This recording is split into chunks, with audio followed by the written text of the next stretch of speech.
नमस्कार दोस्तों, स्वागत है आप लोगों का हमारे YouTube चैनल फैक्ट हब में। दोस्तों, कल रात प्रिया जी का तबीयत बहुत ज़्यादा ही ख़राब हो गया था और उनके पेट में दर्द बहुत ज़्यादा था, जिस कारण से प्रिया जी बिल्कुल ही तड़प रही थी। अमरनाथ भाई उनको खलीलाबाद हॉस्पिटल में भर्ती कराए और जहां पर रात भर उनका ट्रीटमेंट हुआ और सुबह तक उनको कुछ आराम आया।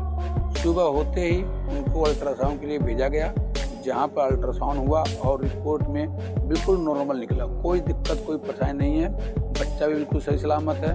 प्रिया जी का इस समय 8वां महीना चल रहा है, अभी डिलीवरी टाइम है, 1 महीना तकरीबन लग जाएगा। इस बीच में उनको बहुत सावधानी बरतनी पड़ेगी, क्योंकि ज़्यादा चलना फिरना भी नहीं चाहिए, इसमें कोई ज़्यादा भारी सामान भी उठाना नहीं चाहिए, लेकिन इनको अपने आप को सावधान रखना पड़ेगा। दोस्तों, हॉस्पिटल से छुट्टी मिल गई है और ये सब घर आ गए हैं, कोई दिक्कत वाली बात नहीं है, सब बिल्कुल नॉर्मल है। अब प्रिया जी बिल्कुल ठीक हैं, कोई घबराने वाली बात नहीं है, बिल्कुल फर्स्ट क्लास हैं। दोस्तों, वीडियो कैसी लगी कमेंट करके जरूर बताएं और चैनल को सब्सक्राइब जरूर करें। धन्यवाद।